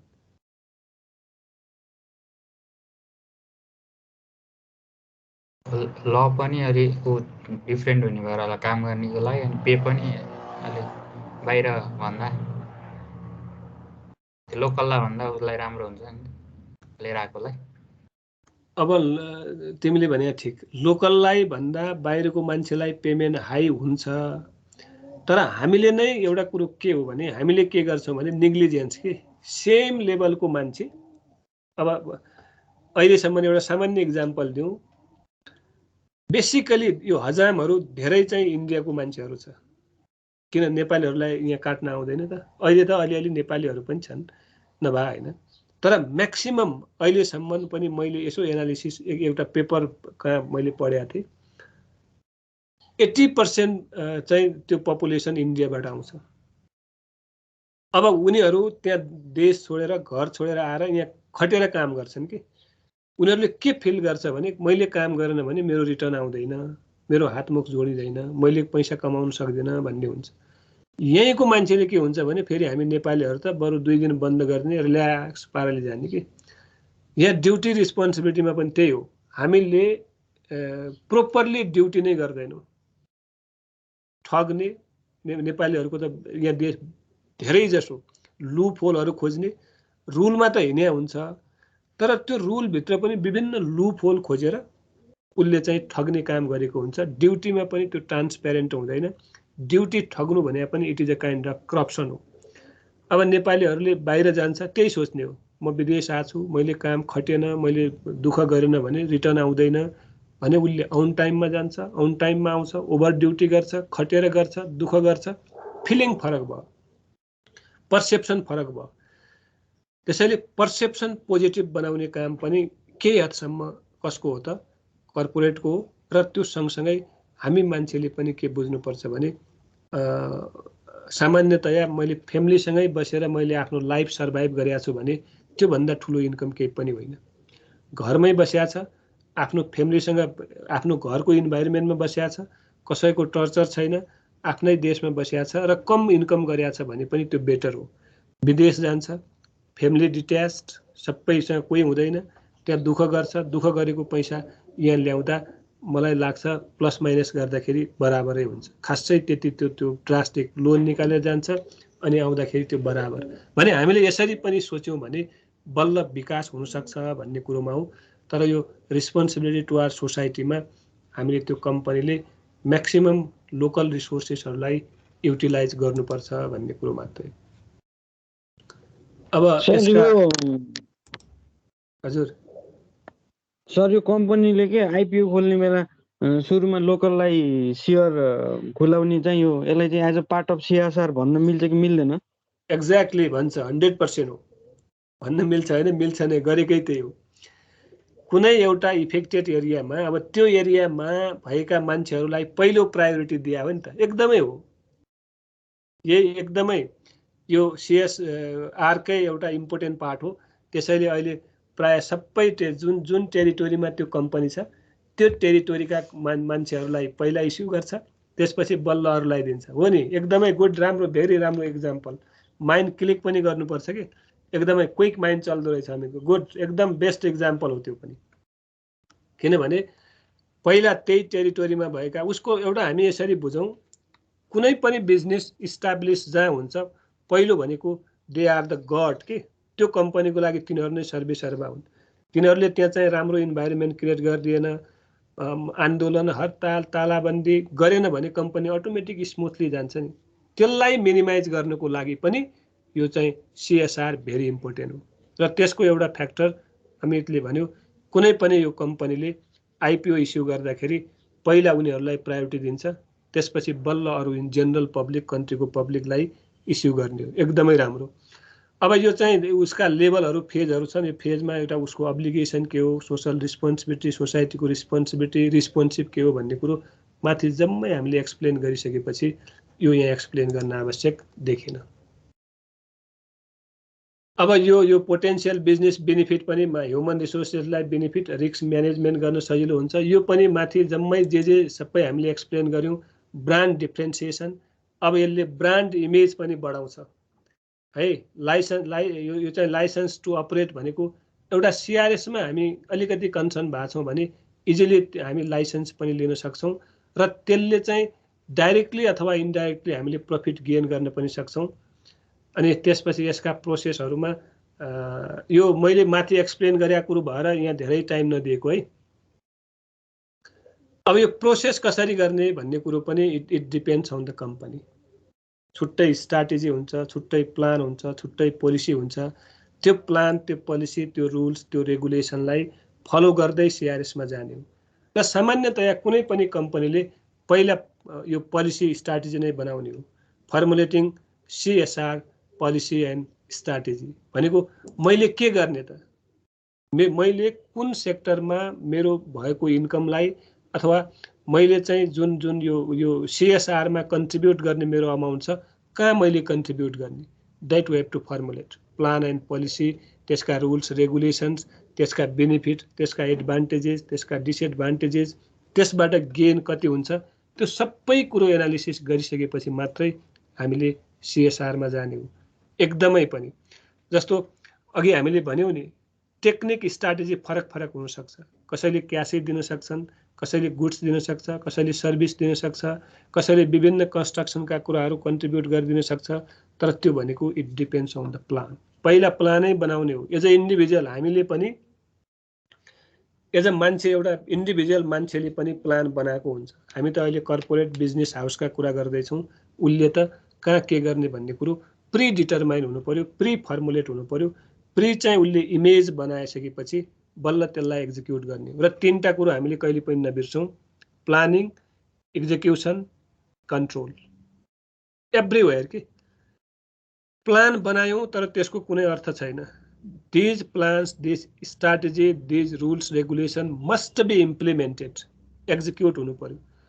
र इम्प्लिमेन्टेसन भएर मात्रै पनि भएन। On the basis of plan, त्यो इम्प्लिमेन्टेसनको रिजल्ट के आयो त? कन्ट्रोल र इभ्यालुएसन मस्ट बी निडेड।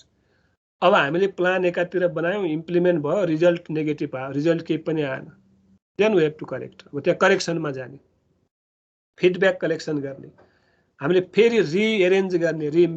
मैले बनाएको प्लानमा लिकेज हो कि, अथवा प्लान चाहिँ डिफेक्टिभ हो कि, अथवा इम्प्लिमेन्टेसन मेकानिजममा रङ हो। जुन जुन पार्टमा त्यो चाहिँ इम्प्लिमेन्टेसन भयो त्यहाँ चाहिँ नेग्लिजेन्स भयो, अथवा फन्ड कम भयो, अथवा ह्युमन रिसोर्सेसले नेग्लिजेन्स गरिदियो, अथवा टाइम धेरै लाग्यो, अथवा यो कुरो हुँदै पनि त्यहाँ आउटपुट राम्रो देखिएन भने केले गर्दा हो त? That must be control and evaluate. त्यसैले यो नेपालको कन्टेक्स्टमा हेर्ने हो भने यो कुनैमा पनि यो मेकानिजम त्यति अहिले फ्लोरिस भएको छैन। अब गभर्मेन्टको त के कुरा गरौँ, कुनै यो प्राइभेट सेक्टरतिर अलिकति चाहिँ इम्प्लिमेन्ट भएका देखिन्छन्। यो कर्पोरेसनका त के कुरा गर्ने? प्लान त राम्रा बनाउँछन् तर इम्प्लिमेन्टेसन हुँदैन। किन इम्प्लिमेन्टेसन भएन भनेर पनि कसैले खोज शोध गर्दैन। त्यसैले पहिलो चाहिँ यो CSRको we have to formulate plan, policies, rules, regulation, त्यसपछि establishing internal execution structure, very important thing.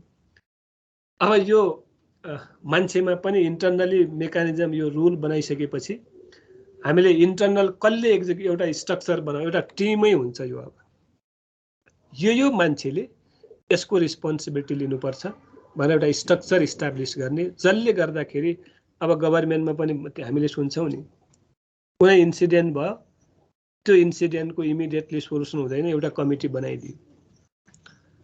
अब त्यो कमिटीले त अब विभिन्न डकुमेन्ट कलेक्सन गर्छ, एनालिसिस गर्छ, एउटा रिपोर्ट बनाउँछ। अब त्यो रिपोर्ट बनाएर सम्बन्धित ठाउँलाई चाहिँ सबमिसन गर्छ। सबमिसन गरिसकेपछि त्यसको रिजल्ट कहिले पनि आउँदैन। अब यही कुरो प्राइभेटमा लागू हुने हो भने त्यो बिजनेस चाहिँ त्यो मान्छे, त्यो जुन मेकानिजम छ नि, त्यो मेकानिजम फायर हुन्छ, अर्को मान्छे आउँछ, अथवा विभिन्न किसिमका त्यहाँ लिकेजहरू भएको छन् भने त्यो लिकेजहरू उसले इमिडिएटली आइडेन्टिफाई गर्छ। त्यसैले कर्पोरेटमा सम्भवै छैन, गर्दैन, गभर्मेन्ट रिलेटेड। तर प्राइभेट अथवा पब्लिक बिजनेसमा चाहिँ यो सबै कुरो राम्ररी इम्प्लिमेन्ट पनि भएको छ, स्ट्रक्चर सेट पनि भएको छन्, र प्रोपरली इम्प्लिमेन्टेसन भएर त्यसको इमेज राम्रो परेको देखिन्छ है। अब यसमा कर्पोरेसनमा अहिले सबैभन्दा अलिकति राम्रो भनेको नेपाल टेलिकम, बिकज नेपाल टेलिकमले यो चाहिँ CSRSमा एकदमै राम्रो कन्ट्रिब्युसन गरेको देखिन्छ। इन टर्म्स अफ यो इन्भाइरोमेन्टदेखि लिएर, इन टर्म्स अफ यो कहिले यो बस्ने ठाउँ, पार्कहरू, यता कता देखिया हुन्छ। अरू ब्याङ्कहरूले धेरैले गरेका छन्, र यो हामीले अघि पनि भन्यौँ, it is a kind of brand image यसले चाहिँ क्रिएट गर्छ। So assessing the engaging internal stakeholders and community and beneficiary. त्यसपछि अब हेर, यो तीनटा पार्ट आयो है। यो बेनिफिट को हुने हो है, त्यसका चाहिँ स्टेक होल्डर्सहरू को हुन्, कुन कम्युनिटी हो, त्यो कुरो जुन यो कमिटी बन्या हुन्छ नि, एक्जिक्युटिभ कमिटीले, यो प्लान बनिसकेपछि कमिटी बन्छ, कमिटी स्ट्रक्चर बन्छ, एक्जिक्युसन गर्ने एउटा मेकानिजम बन्छ। त्यसपछि हामीले एनालिसिस गर्ने कि त्यो चाहिँ प्रत्यक्ष रूपमा बेनिफिट पाउने को हो, त्यो सोसाइटी कस्तो छ, त्यो कम्युनिटी के हो, यसको बारेमा हामीले एनालिसिस गर्नुपर्छ। Then the defining the problem statement and selecting social causes. अनि त्यसपछि अब त्यहाँ के डिफिकल्टिजहरू आउन सक्छन्, के प्रब्लमहरू रेज हुन सक्छन्, सोसाइटीमा कस्ता नर्म्सहरू छन्, कस्ता भ्यालु छन्, कज एन्ड इफेक्ट के हो, त्यसको कज र इफेक्ट हामीले एनालिसिस गरिसकेपछि फेरि इम्प्लिमेन्टेसनमा जाने, identifying the partners to implement programs and due diligence. अब त्यसपछि अब यो हामीले सिङ्गल गर्ने हो कि पार्टनरसिपमा गर्ने हो कि त्यो कुरो पनि कस्तो नेचरको प्रोग्राम हो, त्यो प्रोग्राम त्यहाँ इम्प्लिमेन्ट हुन्छ कि हुँदैन, then we have to identify and designing CSR अब प्रोग्रामहरू। अब प्लान त अलरेडी माथि बनिसकेको छ, अब कस्तो प्रोग्राम राख्ने त, त्यो प्रोग्राम कस्तो हो त्यसलाई डिजाइन गर्ने, then monitoring and evaluating the impact, त्यसको मोनिटरिङ इभ्यालुएसन इम्प्याक्ट कस्तो परेको छ, and reporting on CRS, finally reporting गर्ने। अनि रिपोर्टिङ गरिसकेपछि बल्ल त्यो चाहिँ के हुनसक्छ त, अब राम्रो छ नराम्रो छ, अथवा हामीले त्यो कम्युनिटीमा बढाउँदै जाने अथवा घटाउँदै जाने, अथवा हामीले त्यो सिएसआर प्रोभाइड गरेपछि त्यो सोसाइटीमा कस्तो इम्प्याक्ट पर्यो अथवा कस्तो त्यहाँका मान्छेहरूलाई फिल गरे, त्यो कुरो एनालिसिस गरिसकेपछि बल्ल बढाउने घटाउने अथवा त्यसलाई कन्टिन्यू गर्ने अथवा के गर्ने भन्ने कुरो एउटा रिपोर्ट तयार गरेर दिन्छ। त्यो के हो त, these are the phase, these are the process of CSR. सुनिरहेछ? अब हामीले सुनिरहेछौँ नि? अनि कुनै पनि अर्गनाइजेसनले एउटा प्लान जेसुकैमा पनि हामीले यो चाहिँ यो के भन्छ सिएसआरमा मात्रै होइन कि प्रत्येक चाहिँ यो प्लान पोलिसी बनाउँदा पनि यस्तै चाहिँ हामीले स्टेपहरू फलो गर्नुपर्ने हुन्छ। किनकि सबभन्दा पहिला इन्फर्मेसन कलेक्सन गर्ने, एनालिसिस गर्ने, त्यसका इम्प्याक्टहरू हेर्ने, त्यो इम्प्याक्ट हेरिसकेपछि त्यो फिजिबल छ कि छैन, बल्ल हामीले चाहिँ के गर्नुपर्ने हुन्छ त, त्यसलाई इम्प्लिमेन्टेसन गर्नुपर्ने हुन्छ। यस्तो जस्तो मानौँ एउटा हाम्रो ब्रान्च एक्सपान्सन गर्न खोज्यौँ, कुनै चाहिँ कम्पनीको ब्रान्च एक्सपान्सन गर्दा पनि यो कुरोहरूलाई जसरी यहाँ हामीले अहिले यसका फेजहरू पढ्यौँ नि, त्यही फेज त्यहाँ पनि इम्प्लिमेन्टेसन गर्नुपर्ने हुन्छ। मैले मेरो ब्रान्ड कुन ठाउँमा इस्टाब्लिस गर्न लागेको हो र त्यो ठाउँमा विभिन्न मान्छेहरूको पर्सेप्सन, विभिन्न मान्छेहरूको पर्चेजिङ पावर, विभिन्न मान्छेहरूको त्यो चाहिँ इमेज, त्यो कल्चर कस्तो छ, त्यो कुन सोसाइटीमा हामी गइरहेछौँ, त्यो नर्म्स के हो, भ्यालु के हो भन्ने आधारमा हामीले ब्रान्च एक्सपान्सन गऱ्यौँ भने बल्ल त्यो जम्मै कुरो सिएसआरका कुराहरू अथवा प्रफिटका कुराहरू अथवा ब्रान्डका कुराहरू अथवा इमेजका कुराहरू सबै त्यहाँ हामी के गर्न सक्छौँ, एनालिसिस गर्न सक्छौँ। अब यो किन एग्रेसिभली जाने भन्ने कुरो मैले माथि हामीले धेरै पढिसकेका छौँ। अहिले सोसाइटी के छ त, changing social expectation, norms, value change हुन्छ। त्यही आधारमा हामीले चाहिँ एग्रेसिभली यो सिएसआरमा गयौँ भने हाम्रो गुडविल, नेम, फेम बढ्छ। अनि रिजडमनेस, अहिले मान्छेहरू हेर्नुहोस् in terms of knowledge, in terms of society, in terms of money, सबैले चाहिँ हाम्रो प्रत्येक लाइफस्टाइल इन्क्रिज हुँदै गइरहेछ। यो केले गर्दा भने मैले माथि पनि भनेको थिएँ नि, मान्छेको पर्चेजिङ पावर केमा डिपेन्ड हुन्छ, इन्कममा डिपेन्ड हुन्छ, र इन्कम भनेको इम्प्लोइमेन्टमा डिपेन्ड हुन्छ, अपर्च्युनिटीमा डिपेन्ड हुने हो। र त्यो सँगसँगै अहिले त हामी चाहिँ बेसिकली यो रेमिटान्समा नेपाल त प्रत्येक घरको मान्छे, प्रत्येक सोसाइटीको मान्छे, बाहिर नभएको कोही पनि छैन। यसले गर्दाखेरि मान्छेको पर्चेजिङ पावर, मान्छेको लिभिङ स्ट्यान्डर्ड सबै इन्क्रिज भएको देखिन्छ, जसले गर्दाखेरि सोसाइटीले एउटा त्यसमा पनि ध्यान दिनुपर्ने हुन्छ। र अहिले ग्लोबलाइजेसन भनेको त अब अहिलेको एज नै ग्लोबलाइज्ड एज हो, संसार सानो भइसकेको छ। त्यो सानो संसारले मान्छेलाई एनालिसिस गर्न, इन्टरप्रिटेसन गर्न, कुनै कुरो सिक्नु, नयाँ कुरो सिक्न कुनै गाह्रो छैन। त्यसैले we are in globalized age. अहिले WTO को फेजमा नेपाल पनि गइसकेको छ र विभिन्न कन्ट्रीमा भएका विभिन्न प्रोडक्टहरू, विभिन्न सर्भिसेसहरू र विभिन्न कन्ट्रीले यो कन्ट्रिब्युट गरेका, नेपालमा मात्रै होइन, यो सिएसआर वर्ल्ड वाइड हो। र वर्ल्ड वाइड किन एग्रेसिभमा गइरहेछ भने मान्छेले जस्तो अब उसकै कुरा ल्याउँ न, यो अब बिल गेट्सकै कुराहरू सुन्ने हो भने, वारेन बफेटकै कुराहरू सुन्ने हो भने, ज्याकमाकै कुरा सुन्ने हो भने, तिमीहरूले सबै हेरिसकेका छौ। उनीहरूको पनि के धारणा छ भने त्यो बेनिफिटको हुन त अब उसले चाहिँ धनाढ्य त्यस्ता मान्छेहरू त मोर देन 60% यस्ता सिआरएस एक्टिभिटिजमा कन्ट्रिब्युट गरेको देखिन्छ। यसले अटोमेटिकली उनीहरूको वेल्थ इन्क्रिज भएको हुन्छ। र यहाँ चाहिँ उसले सिएसआरमा कन्ट्रिब्युट गरे हुन्छ, डोनेसन दिएको हुन्छ, र त्यसले डाइरेक्ट अथवा इन्डाइरेक्ट रूपमा उसको चाहिँ वेल्थमा म्याक्सिमाइजेसन भएको हुन्छ कि उसको पुँजी बढिरहेको हुन्छ। त्यसैले पैसा कमाएर थुपार्नुभन्दा विभिन्न यस्ता एक्टिभिटिजहरूमा इन्भल्भ भयो भने पक्कै पनि अटोमेटिकली उसको चाहिँ के हुनसक्छ त इमेज राम्रो बन्न सक्छ भन्ने कुरो मैले इक्जाम्पल मात्रै बाहिरको भनेको।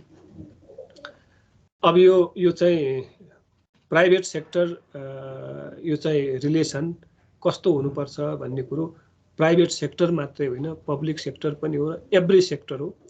र विभिन्न जे माथि हामीले स्टडी गर्यौँ माथि भन्यौँ त्यही कुरो यसमा छ। Development of the sustainable service यो प्राइभेटले पनि कर्पोरेटले पनि गभर्मेन्टले पनि प्रत्येक चाहिँ जुन एउटा स्टेक होल्डर हो उसले कसरी यो चाहिँ सस्टेनेबल डेभलपमेन्ट हुन्छ र कसरी प्रोपरली सर्भिस अथवा गुड्सहरू हामी डेलिभर गर्न सक्छौँ भन्ने कुरोमा ध्यान दिनुपर्छ। यही कर्पोरेट सोसल रेस्पोन्सिबिलिटी, यो carbon strategy improvement, human rights audit, अहिले त यहाँ ह्युमन राइट्स अडिटसम्मका कुराहरू आइसकेका छन् है। मान्छे अघि भन्यौँ नि हामीले कम्पनीमा काम गर्छ तर डिस्क्रिमिनेसन भेदभाव छ, हेर्ने दृष्टिकोण फरक, काम लगाउने दृष्टिकोण फरक, उसको लवाई खवाई फरक छ भने त्यहाँ डिस्क्रिमिनेसन गर्ने बित्तिकै वे ह्युमन राइट अडिट। अहिले त नेपालमा त ह्युमन राइट अडिट गर्ने हो भने हामी त कति पछाडि छौँ, कति पछाडि, त्यसको कुरै छैन। अनि sustainable purchase it depends on, अब हामीले माथि पनि भन्यौँ एउटा पब्लिकको, एउटा सोसाइटीको, एउटा चाहिँ त्यो टेरिटोरीको मान्छेहरू पर्चेजिङ पावर कस्तो छ, त्यसले चाहिँ सस्टेनेबल डेभलप हुन्छ। सस्टेनेबल डेभलपमेन्ट भयो भने पक्कै पनि इन्टायर सोसाइटी डेभलप हुन्छ, सोसाइटी डेभलप भयो भने कन्ट्री डेभलप हुन्छ, र कन्ट्री डेभलप भयो भने छुट्टै इन्टरनेसनली इमेज राम्रो हुन्छ भन्ने कुरो यसमा फोकस गरेको देखिन्छ। अनि reduction of climate change impact हो सुरुमा उसको हाम्रो चुनौतीले भनेका थिइन्। र अहिले सबैभन्दा वर्ल्ड वाइड भेरी च्यालेन्जिङ भनेको क्लाइमेट चेन्ज हो। क्लाइमेट चेन्जले कार्बन यो फुटप्रिन्ट रिडक्सन, यो पोल्युटिङ इमिसन अफसेटिङ्सहरू, अनि पेपर कन्स्ट्रक्सन रिडक्सनहरू, यो रिफर्मेसन रिकन्स्ट्रक्सन, त्यस्ता विभिन्न चाहिँ अहिले संसारका धनाढ्य कन्ट्रीहरूलाई बढी चिन्ता गरेको भनेको यो अहिले यो क्लाइमेट चेन्जले पनि हो। त नेपाल पनि यसबाट अछुतो छैन, एसियन कन्ट्रीहरू पनि अछुतो छैन। र यो पनि इट डिपेन्ड्स अन द यो चाहिँ एउटा सोसाइटीले के अरे सोसाइटीमा एउटा कर्पोरेटले कस्तो इमेज छोडेको छ अथवा उसको नेचर के हो, पोल्युटेड नेचर हो कि। नेपालीहरूको बानी के हो भने अब यहाँ भित्र कम्पनी सफा भए पनि बाहिर डुङ्गुर फोहोरको डुङ्गुर लगाइदिएको हुन्छ। घरमा कुकुर पाल्छ, बिहान गएर त्यो बाटोमा चाहिँ त्यो चाहिँ उ गरे हुन्छ घुमा। यो सोसल रिस्पोन्सिबिलिटीका एकदमै त्यो चाहिँ निग्लिजेबल कुराहरू हुन्। हो जब यो सानो कुरामा फोकस हुँदैनौँ हामी कुनै पनि यो चाहिँ यो चाहिँ क्लाइमेट चेन्ज भए पनि सस्टेनेबल डेभलपमेन्ट भए पनि पोजिटिभ पर्सिभ हुनै सक्दैनौँ। अब ड्यु टु ल्याक अफ यो कन्सियसनेस हो कि अब इन्टेन्सनली हो यो भन्न एकदमै गाह्रो छ। Respect for employees and well being at work यो मैले भनिसकेँ, यसमा पनि आइसकेको छ। र इम्प्लोइजको वेल बिङको लागि अथवा तिनीहरूलाई विथआउट रेस्पेक्ट, हामीले कुनै मान्छेलाई रेस्पेक्ट गर्छौँ भने त्यो मान्छेले पनि हामीलाई रेस्पेक्ट दिन्छ। हामी कुनै मान्छेलाई चाहिँ निग्लेक्ट गर्छौँ भने उसले पनि निग्लेक्ट गर्न सकिन्छ, किनभने it is a kind of two way communication. Respect पाउनुको लागि रेस्पेक्ट दिनु पनि पर्छ र त्यो इम्प्लोइजको वेल बिङको लागि, फाइदाको लागि अथवा वर्क स्टेसन कस्तो छ, विभिन्न कुरो जस्तो यो डाइभर्सिटीका कुराहरू अथवा वर्क लाइफ ब्यालेन्सका कुराहरू, रेस्पेक्टफुलका कुराहरू, अथवा उसलाई चाहिँ फ्रेन्डली वर्क प्लेसमा त्यो इन्भाइरोमेन्ट कस्तो क्रिएट गरेको छ, यसले पनि इम्पोर्टेन्ट रोल खेलेको हुन्छ। Then commitment of society and कम्युनिटीका कुराहरू त्यो माथिकै कुराहरू हुन्। यसमा पनि मैले धेरै फोकस गरेन। ट्रान्सप्यारेन्टका कुराहरू, कम्युनिटी इन्भल्भमेन्टका कुराहरू, एजुकेसनका कुराहरू आउँछन्। यो जम्मै यो जति कुरा भन्यौँ यो माथिकै कन्क्लुजनको कुरा हो है। अब social responsibility of business towards यो हामीले भनिसक्यौँ। जेनरल पब्लिक भयो, सेयर होल्डर भयो, इम्प्लोइज भयो, अनि कन्ज्युमर भयो, गभर्मेन्ट भयो, लोकल कम्युनिटी भयो, इन्भाइरोमेन्ट, सबै these are the stakeholders of this social responsibility अथवा कर्पोरेट सोसल रेस्पोन्सिबिलिटी। र यसले गर्दाखेरि हामीले कस्तो इमेज, कस्तो ब्रान्ड, कस्तो गुडविल कसरी पर्सिभ गरेका छौँ र कसरी पर्सेप्सन गर्न लागेका छौँ भन्ने कुरो डिपेन्ड हुन्छ। ल यति एउटा सानो टपिकमा हामीले विरत चाहिँ अध्ययन गऱ्यौँ। Society is the important part. यसरी बुझौँ, जुन सोसाइटीमा जुन कर्पोरेट जुन चाहिँ टेरिटोरीमा हामीले कर्पोरेट बिजनेस इस्टाब्लिस गरेको त्यो चाहिँ इम्पोर्टेन्ट पार्ट हो र त्योसँग रिलेटेड जम्मै स्टेक होल्डरलाई हामीले ध्यान दिनुपर्छ भन्ने कुरो यसमा। ल केही सोध्नुपर्ने कुरो छ? म धेरै बोले, बीचबीचमा कोही बोल्दैन। Hello sir. हजुर सर यो CSR को लागि लागेको एक्सपेन्सेस चाहिँ कम्पनीले अकाउन्ट्स बनाउँदा चाहिँ कसरी देखाउँछ? एडभर्टाइजमेन्ट के अरे एक्सपेन्सेस भन्छ कि कसरी देखाउँछ? अथवा यो CSR ले गुडविल बढ्छ अनि इन्भेस्टमेन्ट एज इन्भेस्टमेन्टको रूपमा पनि खर्च गर्छ भनेर पढ्यौँ नि त हामीले। भनेपछि गुडविल र इन्भेस्टमेन्टको कुरा ब्यालेन्स सिटमा देखाउनु पर्छ कि पर्दैन यो CSR-बाट आएको कुराको? CSR-बाट यसो हुन्छ, अब जुन हामीले अडिट गर्छौँ नि, हाम्रा डाइरेक्ट अथवा इन्डाइरेक्ट रूपमा आएको हुन्छ। डाइरेक्टली त इन्भल्भ हुँदैन। जस्तो हामीले गुडविल केमा डिपेन्ड हुन्छ भने goodwill is ultimate depends upon उसको ट्रान्जेक्सन, उसको प्रफिटेबिलिटी, उसको इमेजमै भर पर्ने हो नि। जस्तो मानौँ हामीले कहीँ कुनै ठाउँमा कन्ट्रिब्युट गरौँ, तिमीले एउटा राम्रो कुरो भन्यौ, यो CSR को कुरो एडभर्टिजमेन्टमा जान्छ।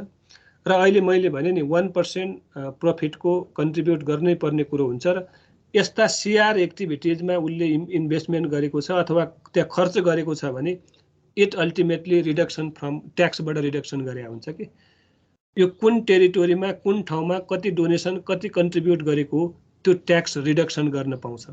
त्यसैले कम्पनीलाई पनि बेनिफिट हो कि यो।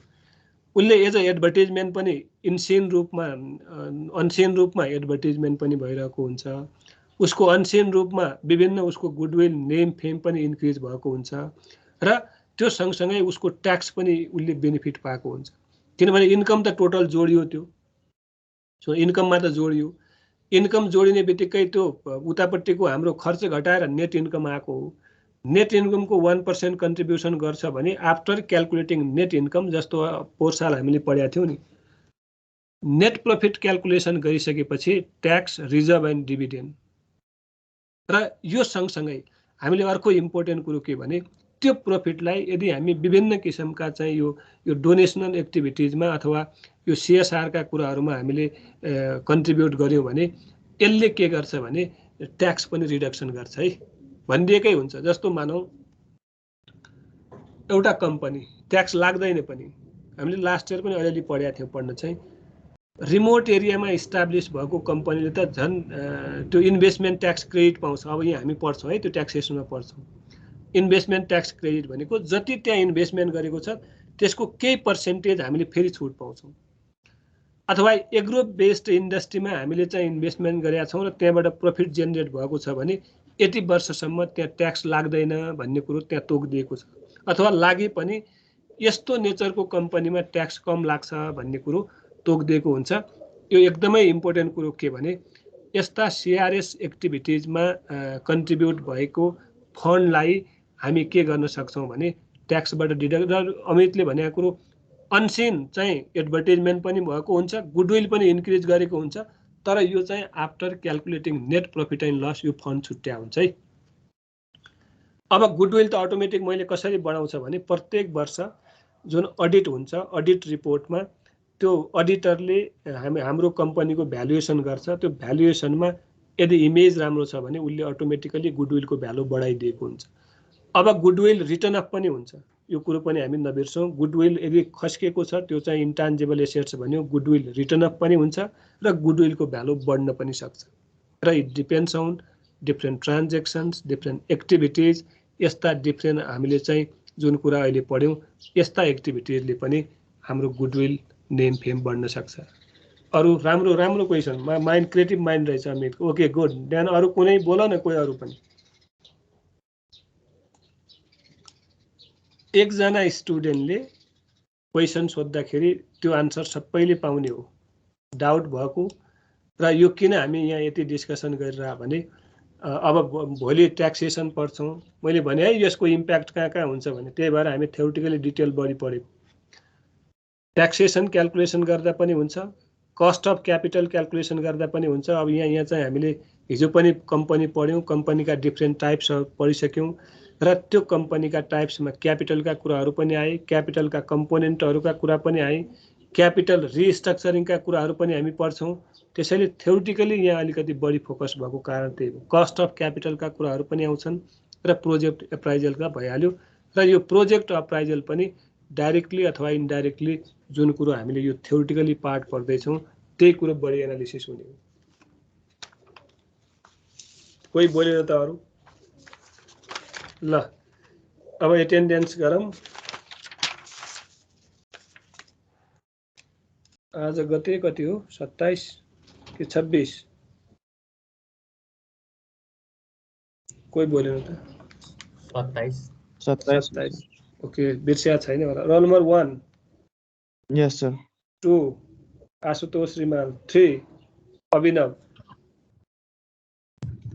यो अभिनवको अघि आएको थियो, फेरि के हो केटा यो? 4 अमित। सर। अमित 5। यस सर। अनिश खरेल। खरेल छ? यो मन लागि आउने, मन लागि नलाउने हो। असीम खनाल। असीम। आशुतोष गोइक। आशुतोष। अब यो कहिले बोल्दै बोल्दैन, अबोला हो यो। बेजोन। बेजोनको के भयो? यो आउँदैन क्लास। के छ, कुनै समस्या छ? चुनौती? यस सर। दीपक। यस सर। जीवन। अब एटेन्डेन्स हुने बेला यो कता खाना खाइरहेको छु भन्नलाई। जीवन। कञ्चन। कञ्चन श्री निरौला छ? ओह छन् चाहिँ बोल्नु बोलेन। कता हराउँछु? महेश पण्डित। पण्डितजी बोलेन। यो पनि इक्जाम दिने हो कि त्यत्तिकै नबोले? महेश। मनिष। मनिष श्रेष्ठ। तिमी इक्जाम के इक्जाम दिने हो? नरेश। हैन सर। नरेश। निशान। निलन। तपाईँहरू यो निलनले अस्ति के भनेको थियो? मान्छेको यही हो रिलायबिलिटी, जुन कुरो हामीले पढ्यौँ नि सबै। Responsibility, reliability, transparency, accountability. यो मान्छेले अस्ति चाहिँ के भनेको थियो? यो म चाहिँ प्रेजेन्ट गर्छु है सर भनेको थियो। प्रकाश। सविता। सविता। यस सर। सजग। Present sir. सजग बोल्दैन हो केटा आज भोलि। के तिमी कतिवटा पेपर दिने हो? सञ्जीव। होइन सर, यो CB1 दिनलाई म त्यो पढिरहेको हुन्छु, अनि त्यही भएर खासै क्लासको हुनै छैन। सञ्जीव। सरोज। Yes sir. शिशिर। शिशिर छैन? छैन sir. Somraj. Present sir. Shweta. Yes sir. अस्ति आएको थिएन? अनि यसमा को पेपर दिने हो? एउटा सजग भइहाल्यो, एउटा चाहिँ हाम्रो सञ्जीव भयो है। अनि सोमराज के हो, तिमी पनि हो कि होइन? श्वेता। सविता। मैले नि दिने हो सर। ओके। कञ्चन। अब बोल्दै बोल्दैन। कञ्चन पनि दुईटा हो सर। दुईटा हो? अभिनव। अभिनव त अहिले हैन होला, माइक त्यसपछि बिग्रेको छ भनेर मेसेज पठाएको छ। अहिले अभिनव छँदै छैन यहाँ। अनि अमित पनि दुईटै अमित दिने हो के छ? दुईटै अमित हो। ल सबै राम्रो तयारी गर, पढ, राम्रै हुन्छ। क्लासमा पनि अलिअलि चाहिँ ध्यान देऊ। हुन त एक हप्तापछि सकिहाल्छ। एक हप्ता कि एक महिना लाग्छ भने त? हाम्रो 2 हप्ता लाग्छ। 2 हप्ता लाग्नु त ठिकै छ, के गर्ने त। पर्सि शुक्रबार र अर्को शुक्रबार छ। तिम्रो दुई दिन छ? 2 दिन हो? CS1 को पर्सि अनि CB1 पछाडिको। ए पर्सि नै इक्जाम हो? हजुर। ल राम्रो गर। के भयो, ह्याङ भयो? एटेन्डेन्स डाउनलोड गर्ने भने